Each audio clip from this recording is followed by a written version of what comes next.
Marriage to Ryan was supposed to be the fairy tale ending to my love story.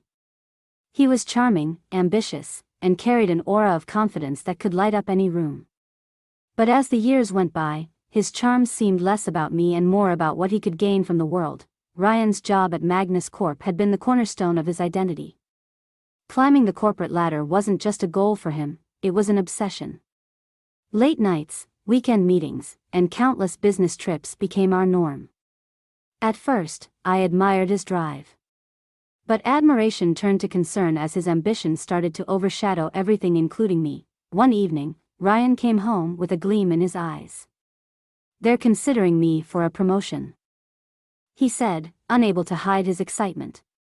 "It's between me and one other guy. This could change everything for us, Ashley." I smiled, genuinely happy for him, though a small voice inside whispered doubts.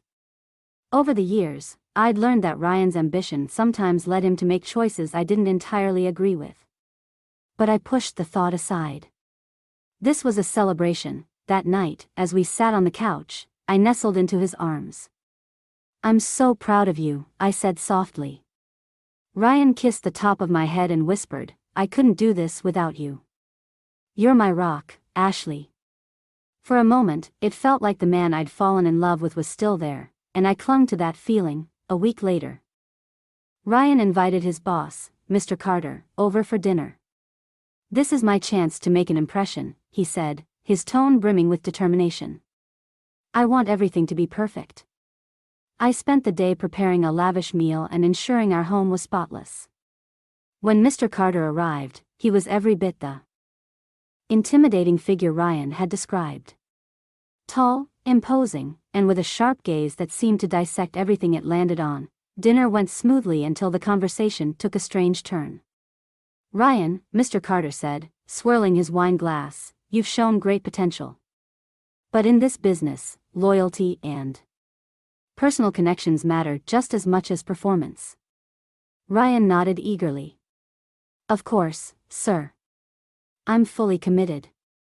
Mr. Carter's eyes shifted to me, lingering in a way that made my skin crawl. "You have a lovely wife," he said, his tone dripping with something I couldn't quite place. "Thank you," Ryan replied, his voice steady but his posture tense. The rest of the evening passed in a blur. But Mr. Carter's words and gaze lingered long after he'd left. That night, Ryan pulled me close as we lay in bed. "I love you," he murmured. "Whatever happens, we'll face it together." His words felt reassuring, but a knot of unease settled in my stomach. The following week, Ryan's demeanor changed. He was restless, distracted, and avoided eye contact. Finally, I confronted him. "Ryan, what's going on?" I asked. "You've been acting strange since that dinner." He hesitated, then took a deep breath. "Mr. Carter. He made a proposition." "What kind of proposition?" I asked, my heart sinking. Ryan looked away.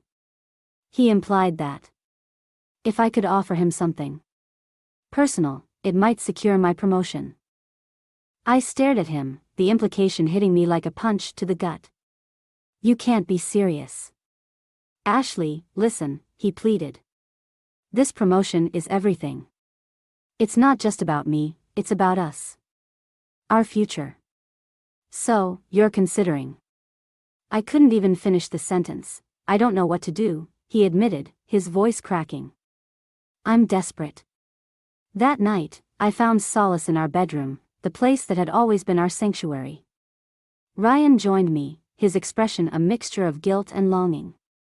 "Ashley," he said, his voice breaking. "I love you more than anything." I held his face in my hands, searching his eyes for the man I'd fallen in love with. "Then don't lose yourself in this," I whispered. "Don't lose us." A week later, Ryan announced that Mr. Carter had invited us to a weekend retreat at his lake house. "It's an opportunity to smooth things over," he said, reluctantly. I agreed, hoping to find clarity. The lake house was luxurious, but its grandeur felt oppressive. Mr. Carter greeted us warmly, but his gaze still carried that unsettling edge. The weekend unfolded like a twisted game. Mr. Carter's comments became increasingly inappropriate, and Ryan's nervousness grew. On the second night, Mr. Carter cornered me alone. "You must know how much Ryan's success means to him," he said, his tone deceptively casual. "And to you." I felt trapped, disgusted, and furious. "I think you've misunderstood something," I said, my voice cold. He chuckled. "Oh, I don't think I have." When I confronted Ryan, he broke down. "I'm sorry," he said. "I didn't know how to tell you. I thought maybe it wouldn't come to this." "You've betrayed me," I said, tears streaming down my face. "You traded my dignity for your ambition." As the fight escalated, Ryan revealed a darker truth. Mr. Carter had already blackmailed other employees in similar ways. "If we don't play along," Ryan said desperately, "he'll destroy both of us." That night, I made a decision. I would not be a pawn in their twisted game. I confronted Mr. Carter directly, recording our conversation as he laid out his disgusting offer. Then, I took the evidence to Magnus Corp's board of directors. But Mr. Carter wasn't going down without a fight. He hired lawyers, threatened me with lawsuits, and even tried to intimidate me by sending ominous messages. One night, my car's tires were slashed, and I received a chilling note: "Back off." Ryan's guilt deepened as he tried to protect me, but his attempts only made him more paranoid. Our relationship deteriorated into a storm of arguments and accusations. "This is all your fault," he screamed one night. "If you hadn't recorded him, we could have handled it differently." "My fault?" I shot back. "You were the one willing to sell me out." The fallout was swift.